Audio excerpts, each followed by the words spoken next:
Now let's discuss formal auditing processes and methods. There are 6 steps to a formal audit process. Step 1 is to determine the goals and objectives of the audit. Step 2 is to define the audit schedule, the resources that will be required, and the time that's required. Step 3 is formally launching the audit. Usually an audit begins with what's called an audit letter and announcements that the audit is about to begin. Step 4 involves defining the steps that are involved in the audit. Step 5 includes determining the sources of evidence, the samples, the surveys, and ultimately drawing conclusions. And step 6 involves documenting the audit findings and those conclusions. So we've spoken generally about the goals and objectives of an audit, but you'll need to define these for the organization that you're auditing, whether it's internal or external audit. Some possible goals that we've already referenced might include things like reducing liabilities resulting from poor management of intellectual capital, improving the organization's intellectual capital reputation, attracting new intellectual capital to the organization, and increasing the simple oversight of the organization's intellectual capital assets. What you may find is that in preparing for an audit, before there's a formal letter of intent to audit, you may find yourself advising and consulting with the organization on why they might want to audit. We're in the very, very early stages of thinking about and accounting for intellectual capital assets. So it is probably a good idea for you to have a good sense of what some of the goals of conducting an audit might be. You're likely to be in a position to help the organization understand why it should do this. Okay. So as with any knowledge management activity, the time to deliver the result must be reasonable. Audits, formal audits, are very rigorous activities. And there is an expectation that the auditors know how to set a schedule and know how to stick to the schedule. So the other thing is that your audit will probably be repeated, if not annually, at least every 2 years. So keep in mind that the time, the schedule that you set for that first audit is likely to be referenced in the future, whether you're doing the audit or there's another company or organization doing the audit for you. So establishing a schedule is important for getting buy-in from the organization as well. If you can tell them essentially how long it's going to take, you'll gain some trust. You'll manage expectations as well. That, I think, is also important for the team that's conducting the audit. Always keep in mind that resources required to complete the audit must be of equal value to the value of the audit. Ideally, the costs of conducting the audit are lower than the value that results. Okay? So schedule is really critical because the resources that the audit uses are people. They're other sources of intellectual capital. And the less stringent a schedule that you can maintain, the more likely you are to vary, the more likely your costs are to vary from your predictions. So launching the audit is an important step. Brinks provides us with examples of the formal audit letter.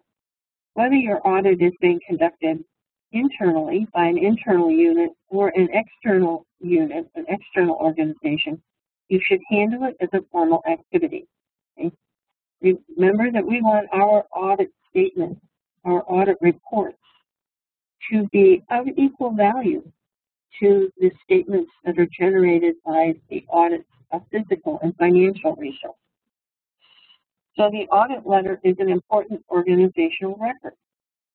It should identify which processes are to be audited, which assets are to be audited, the goal of the audit, the members of the audit team, the audit start dates, and the estimated number of hours and the project schedule. Well, who are you going to include in the audit? Well, keep in mind that the intellectual capital audit is a different animal from a knowledge management maturity exercise. It's different in its approach and its inclusiveness. The units and processes or the assets to be audited should have full knowledge of the process. But as the audit will also surface liabilities in addition to assets, there may be some sensitivities in including all people in the unit or in broadcasting the results beyond the unit. So this question should be answered consistent with the organization's culture and ethics. Keep in mind that there are risks associated with conducting an audit. You should not plan to share the results or observations until you have delivered it to the requesting units and fully vetted it. Okay? You are acting as an objective agent when you conduct an audit. However, there are potential implications that result from audits. So it's important that you maintain strict ethical standards and that your communications are clearly professional. So the audit letter, which officially launches your audit activity, must have a high-level description of how you plan to conduct the audit. This means you have to have thought about it ahead of time. You will also need to have a very well-specified project plan. You've got to have the schedule thought out beforehand. So there's quite a bit of prep work to do before you can launch an audit. Your audit needs to be consistent and methodical as well, because it's likely to be repeated in the future. And also, as an early stage auditor in the field of intellectual capital management, you're setting some possible standards for how these audits are conducted. So being consistent, being methodical, documenting what you're doing is really important. Having a detailed plan will also help you to stay focused and on track. So one of the biggest challenges in conducting an audit of intellectual capital assets is sources of evidence. So here you're going to have to go back to your intellectual capital framework, and you're going to want to align this with your audit objectives. This will help you to identify the sources of evidence that you'll need to collect. And you need to also have agreement with the organization or the business unit on what assets you're going to be looking at. So your starting point are the intellectual capital balance sheets. Ideally, if they're there, and ideally you would have them at the organization, the community, business unit, and individual level. Highly unlikely that you will go in and find them today, but you might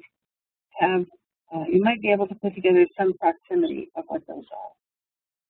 So assuming that the organization has these in place, you should be able to trace the source of assets and liabilities reported in the balance sheet act to verify them in the accounting. One of the challenges that you'll find, though, is, well, two challenges that you'll find is the interpretation of the assets. In other words, from intellectual capital to intangible assets. What was the effect that they produced? What was the value?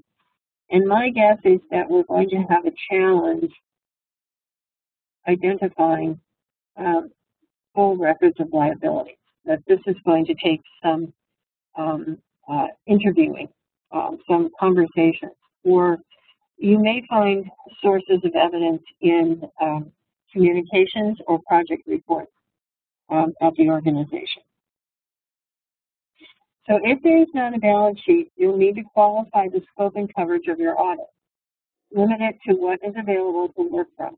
Don't promise what you can't deliver. So the audit should not generally involve constructing the balance sheet. These should be available to work from. And if you are asked to conduct an audit of an organization, what you might want to do is set up a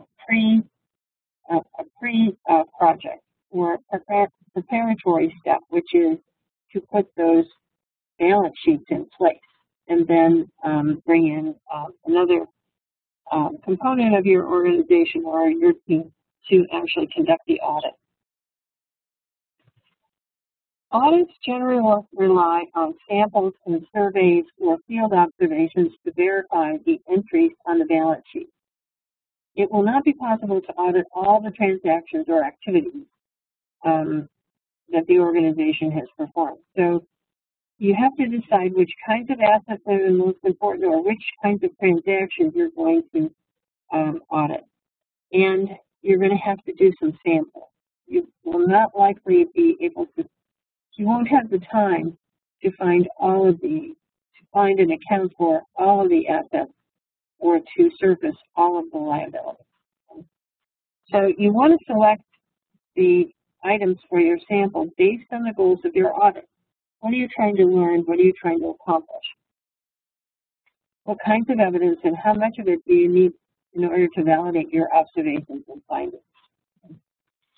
And again, if you're doing the first audit, you're probably going to want to document a lot of these decisions so that you can revisit those decisions the next year, or the next company that comes in to conduct the audit can see how you made those decisions. Okay, so we talked a little bit about the process of conducting an audit. Now, given what you know about the focus of the audit, I'd like you to speculate as to who you would want to have on your audit team. So take the example that you suggested at the end of the last section of this lecture, and just speculate on who you would need to have on your team. Okay? I guess I would also ask you whether you think this is a one-person or a multi-person team effort.